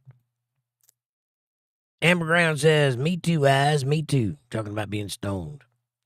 Amber says, what it is, good evening, friend. I've liked and Facebook invited everyone. Well, thank you, Amber. I appreciate that. Angela says, Jews are still wrestling with God. Yes, they are. Yes, they are. Hang on my chat jump. Jews are still wrestling with God. I can say that. It's my bloodline, or I think so. Anyway, I'm not sure anymore, actually. I'm not sure anyone actually knows their complete bloodline anymore. Well, I can answer that. You 100% beyond your great-grandparents cannot tell. And I'll tell you why. Because you have 2 parents, but you have 4 grandparents, and you have 16 great-grandparents, and you have 34 great-great-grandparents. I don't have the numbers right, but my point is it goes exponentially in both directions very quickly. And in about 5 or 6 generations, you're up to 1 million people, right? Something like that. I don't have the numbers right, but you can do the math. It goes very fast. Just type 2 and then double it, and then double at that number every time, and you'll see. Use a calculator. Just keep hitting add or double. Times 2. Just keep times 2 every number that comes up, and you'll see how quickly it gets up to a ridiculous number. There's no way that you can follow that bloodline because they're marrying people left and right. Every person in that list on both sides are just breeding all over the place. You cannot. It's like a drop of water in an ocean, a drop of blue water in an ocean of clear water. You're not going to find that blue water ever again. It's just not going to happen. So anybody that tells you that they can trace their DNA or their lineage back to so-and-so, I'm sorry. No, you can't. You can trace it back a couple of generations, and then everybody is related to everybody. That's how it works. April says, yes, amen, Jake. Thank you. Linda says, April, hamburger brand. Angela says, it's all in the breeding. Go forth and multiply. That's right. I take that as breeding out the bad. It's just my opinion. Well, I mean, you can try, but the bad's been there a long time. It ain't going anywhere. April says, hi, Linda. Good to see you. Hearts and smiley faces. Angela says, also. Yeah, also. What are you referring to? Can I have another cup of coffee, please? This one's got a hole in it. What do you mean by also? Question mark. I know I said something, but I don't remember what it was. Amy says the 12 tribes of Israel are derived from the sons of Jacob, later named Israel. Yes. And his 2 sons with Rachel, Ephraim and Manasseh, representing the foundational patriarchal families.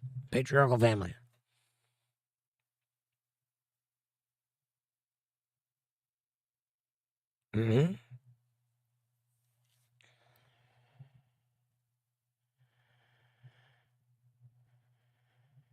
That is correct. Amy says they include Reuben, which means behold, a son, Simeon, which means hearing, Levi, which means joined, Judah, which means praise, Dan, which means judge, Naphtali, which means struggle, Gad, which means fortune, Asher, which means happy, Issachar, which means reward, Zebulun, which means dwelling, and Joseph, which means adding. How about that? I bet you could make a sentence out of that. Amy says, and Benjamin, son of my right hand. Yes. And Benjamin. Don't forget Benjamin. Thank you, dear. April says, thank you, Amy Love. And there's the thing about the Dukes. I've already read that one. April says, thanks, Amanda Love. Hearts and thumbs up. And Jake, wavy hands, smiley face. Thank you, dear. Amy says, chipmunks, smiley face. April says, Amy, smiley, smiley, turkey. Smiley, smiley, turkey, turkey. April says, I won't remember all these names, but it's good to hear about. Well, you're not going to remember it unless you study it. I'm just reading it to you, but if you study it and start drawing the lines yourself and following the names yourself, then you will remember it. You got to do things by rote. If you want to remember it, now this is not a study that you need to remember. You can just take my word for it later on when I talk about who these people are. But if you want to know yourself, the information is there, which is why it's important to hear it, because it is there. All of these mysteries are not mysteries. They're all answered. You just have to read it and study it. And it gets complicated, and that's why people like me exist, because we'll go down the rabbit hole. You don't have to. You can just hear the result of what we learned when we went there. So that's one thing that this is important for. And the whole world needs that, because not everybody can go down those rabbit holes or even understand them or even keep up with them. Some people can't. Some people can. That's why you should back up people that do, because those people are important. That's who keeps everything in line and tells you what the answer is at the end when you're struggling over a mystery that you can't solve. And then you ask me, and I'm like, oh, well, that's simple. It came from here, and this is what happened, and, you know, now you can see it. Now you can see the line of why that happened. It's that simple.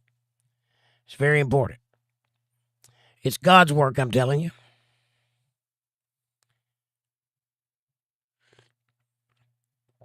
Bill Bennett says, hello.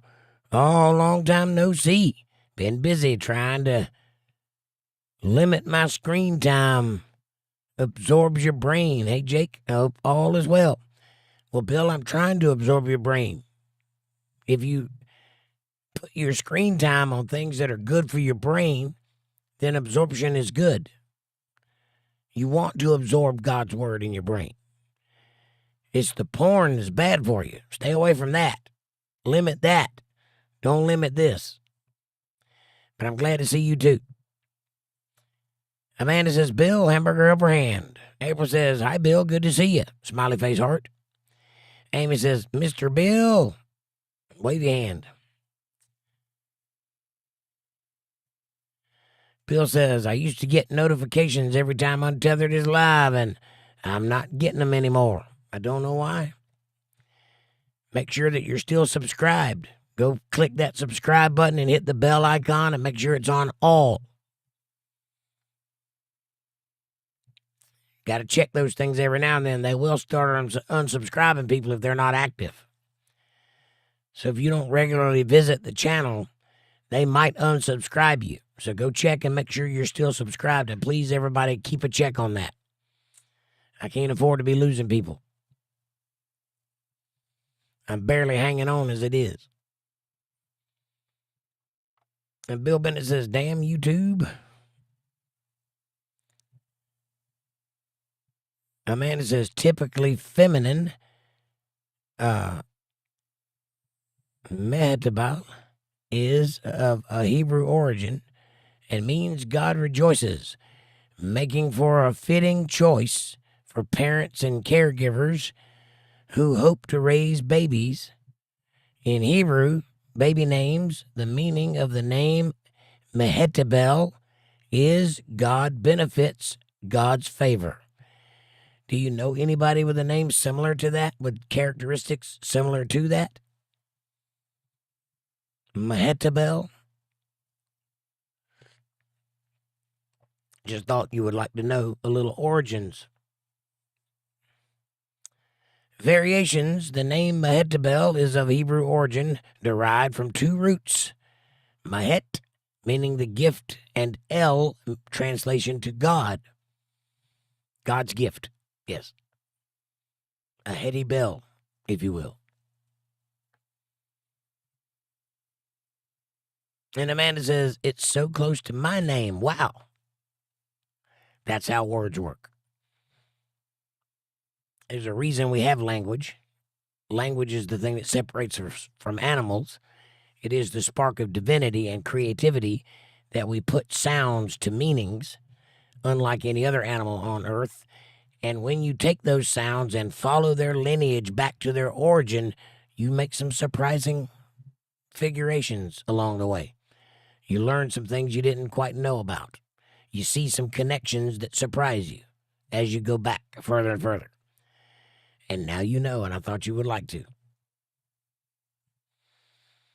Amy says, I'm the baby. Gotta love me. I do love you. Isn't that amazing? Amanda says, me too, Amy. I'm the baby and the only girl. Amy says, TV show quote, Amanda, but I get it. Not the baby. I the baby. I the baby. Linda says, my sons would argue that my favorite was my eldest. But which one was it?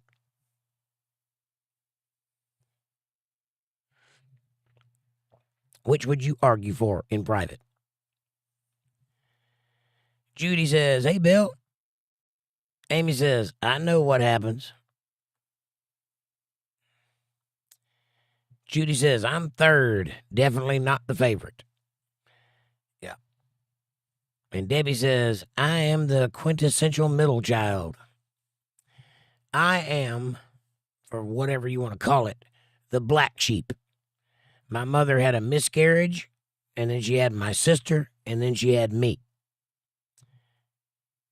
And apparently the miscarriage was fully formed, so it was a late-term miscarriage.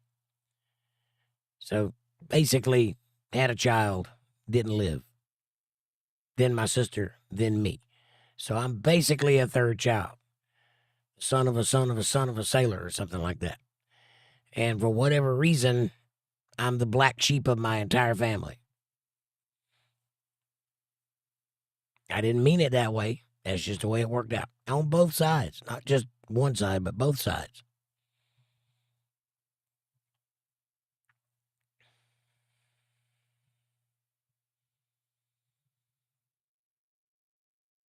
Judah says 3 out of 4. Same thing, Debbie. Yep, middle child, third child. Yep. Amy says Reuben invented a sandwich. Yes, he did. And it's a good sandwich, but it's got sauerkraut on it. April says, wow. Patty Donahue says it's a good one, too. The Reuben sandwich. Oh, yeah. Hey, Patty, how are you? Nice to see you. Thank you for coming back. Amanda says, Patty, hamburger upper hand. Patty says, hi, ladies. Amber says, what a powerful read. Thank you, Amber. April says, hi, Patty. Hearts and smiley face. Amanda says, great read, Jake. Thank you. Thank you. I appreciate all of you very much for listening. Thank you. Amber says, even the Bible lets you know family will do you the nastiest. Yes, they will. And Linda says, thank you, Jake. Great read, heart. Thank you, Linda. God bless you, sweetie. Thank you for listening. April says, great read, Jake. Wow. Thank you, love. Thank you, April. Thank you for listening. Amber says, thank you, Jake. Thank you, Amber. Thank you for listening. And Amber says, thank you, Miss Hammer, for sharing him. Oh. Amanda says, you're welcome, Amber. Amber says, that's so sad. Or that's, wait a minute. Skipped on me. Hang on.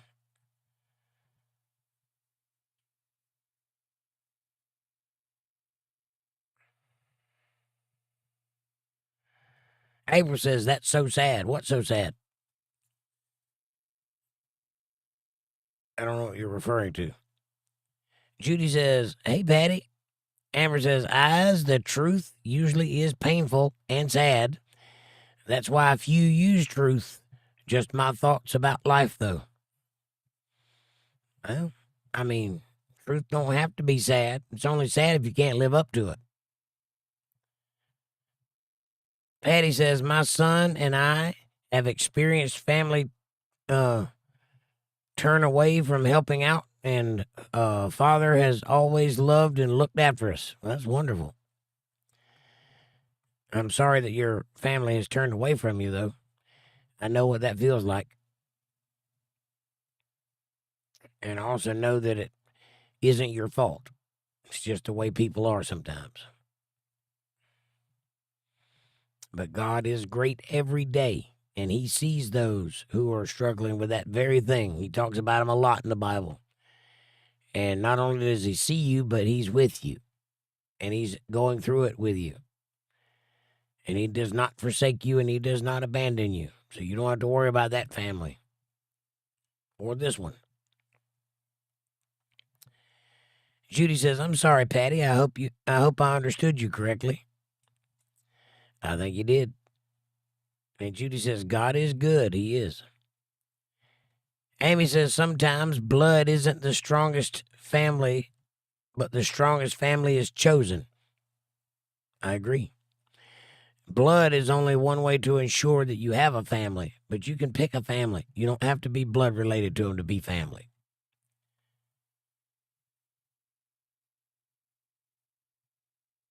Judy says, amen, Amy. Amy says, gotta love me from the show about the dinosaurs. That's right. Atta baby, atta baby. Sorry, I hear somebody beating with a hammer or something. Sounds like somebody's walking on my roof. And Debbie says, I'm not the mama. And Judy says, that's sad, Jake. What about being black sheep? No, it ain't sad. I'm a loner, always have been. I roll by myself. And sometimes people follow me. Amanda says, dinosaurs, not the mama. It's a weird show that was. Dennis, what's up, buddy? He says, good read, Jake. Thank you, sir. Thank you for listening. I appreciate you. God bless you. Amanda says, Dennis, hamburger helper hand. And Linda says, my eldest was a miracle baby. So, yes, he was my favorite. Well, then your children would argue correctly. Dennis says, hey, Amanda. And Judy says, hey, Dennis. Dennis says, hey, Judy. Amy says, I'm the youngest, but I'm also the black sheep. My parents were older. When they had me unexpectedly, they were tired. My sister tried to unalive herself, and they worried about her and forgot about me. Oh, that sucks when that happens. Yeah, I hate that for you. You understand why they did it that way. Don't make it feel any better, though. I'm sorry you have to have that in your conscience, but just remember that you're above and beyond that now, and that doesn't have to hold you back anymore. It's over. Now you can set your own boundaries.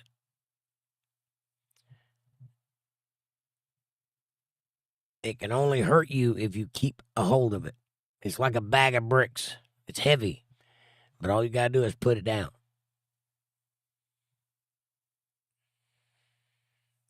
Linda says, I had 5 miscarriages before him and was told I wouldn't be able to carry a child to viability.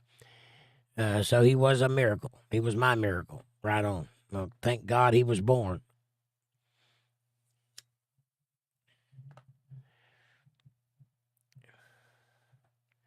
Judy says, it sounds like one, Linda. Apparently, my mom had trouble conceiving, too, in the beginning. Or ever. Because she had a lot of miscarriages. But one was full term. Like, I think the baby was born. They didn't talk a lot about it, so I'm not real sure.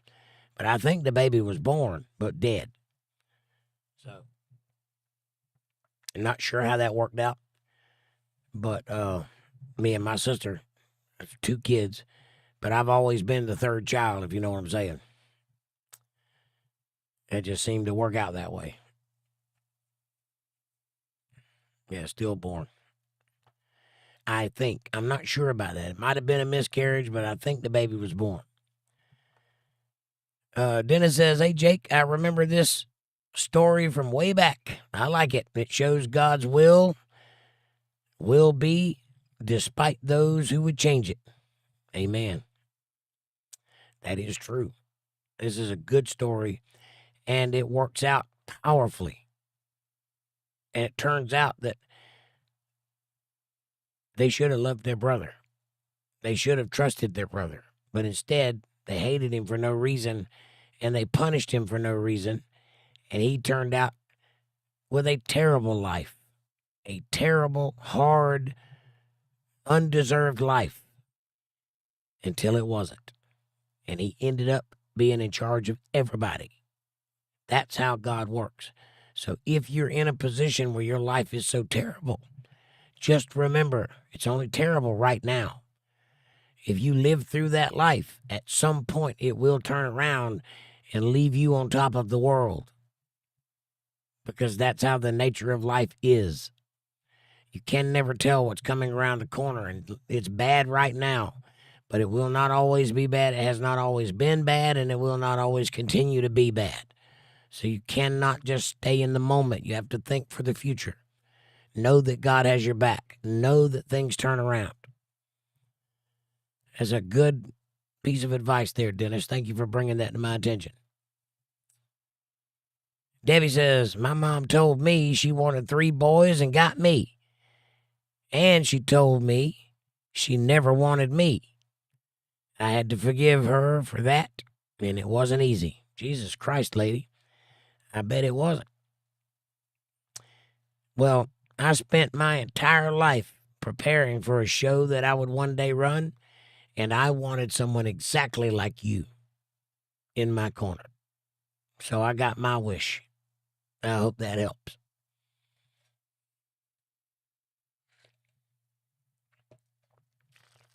Amanda says, I've had 3 miscarriages and they suck bad. I'm sure they do. I've had none because I'm male, but my wife had one and I didn't like it a bit. So, but that was 3 months in, first doctor's appointment, first trimester, I guess it is. That's when we found out, and then we had to let it happen. Did not enjoy that at all, but then I had 2 children back to back after that. So I got blessed for that little bit of hardship. And somewhere in heaven, there's a child with my name on it that maybe I'll meet one day.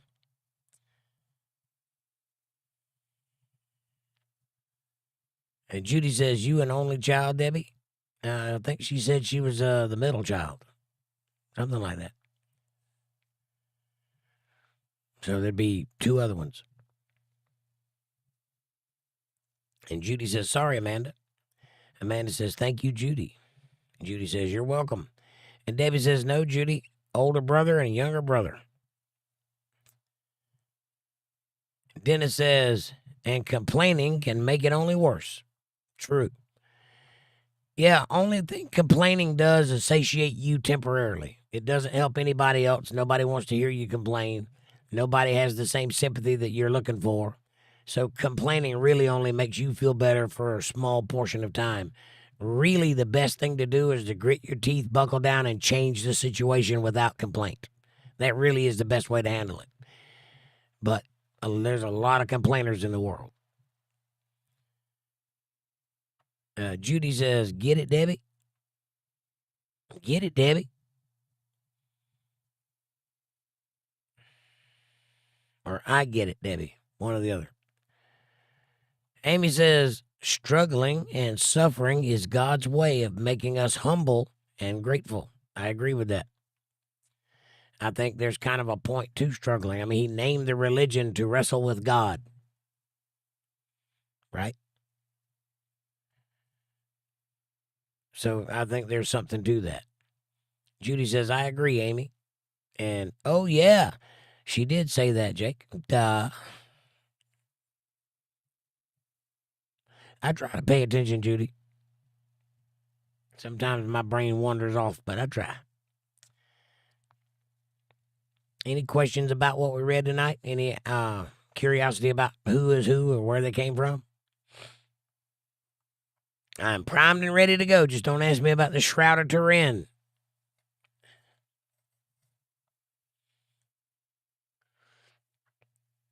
Which reminds me, since I got you all here, I need to make a clarification because I did get something wrong last night.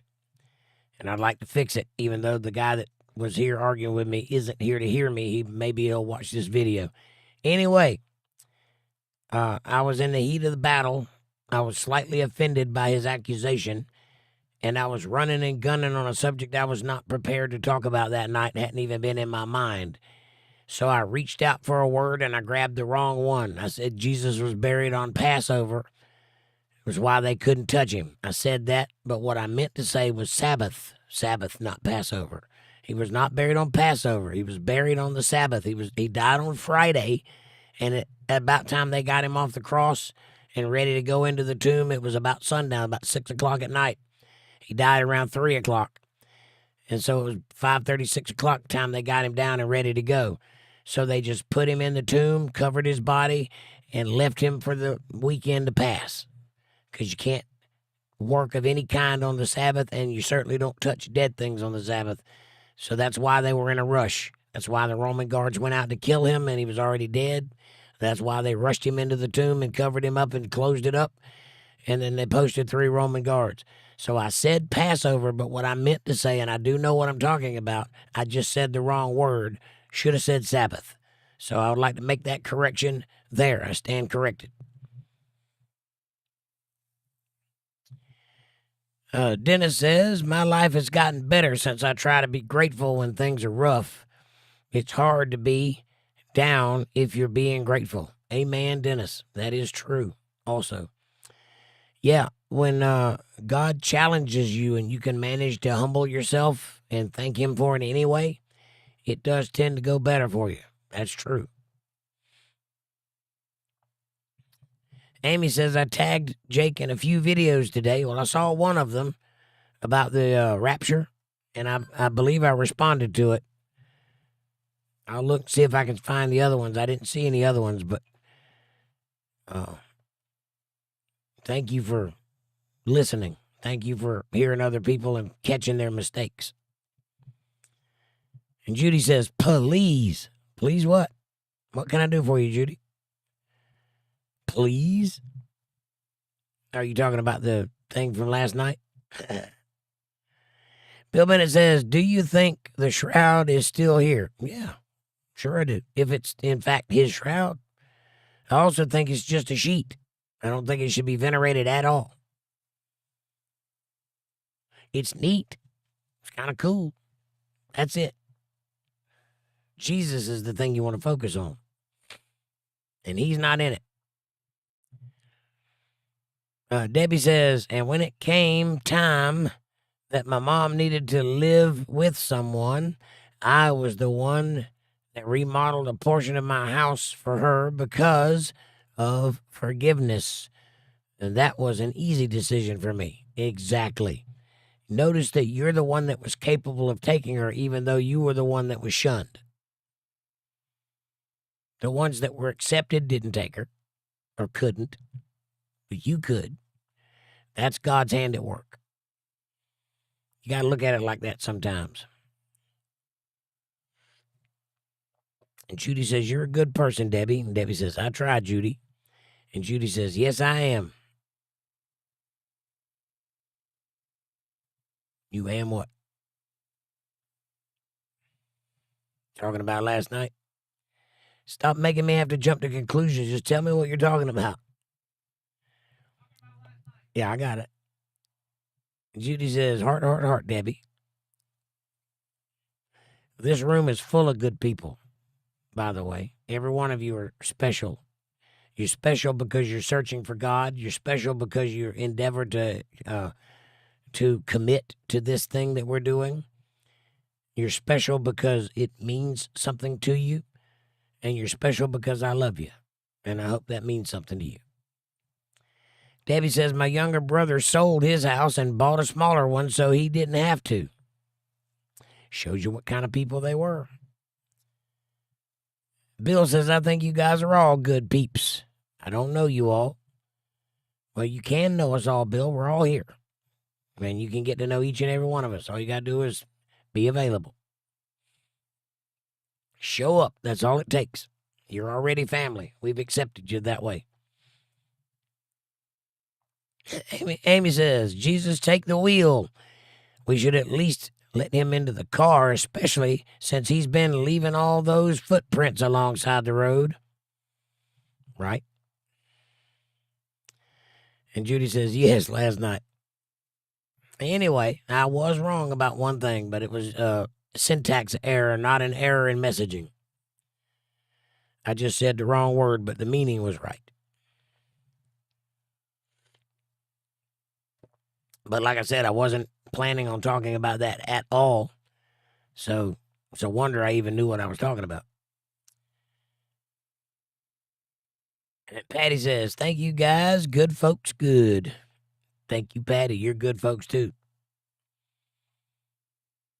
All of you are. I'm honored to have each and every one of you here. It means a lot to me. Speaking of that, I'm going to honor myself to bed because I got to get up and go to work in the morning.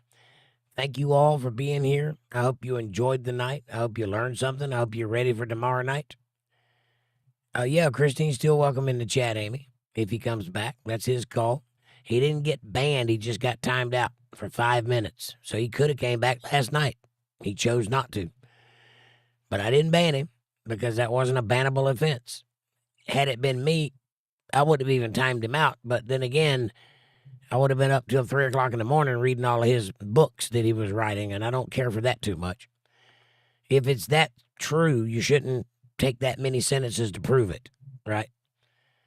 But that's the way it worked. So anyway,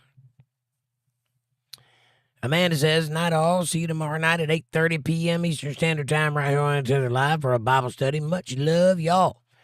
Much love back at you. Dennis says, good night all. Walk with God and live in love. Vaya con Dios, my friend. Vaya con Dios.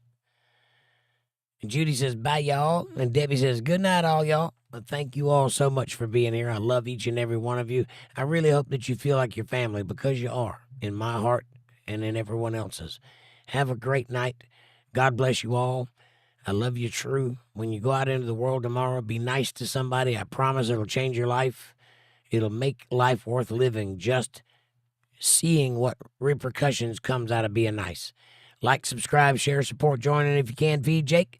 I love you all. Until next time, vaya con Dios. Thanks for watching.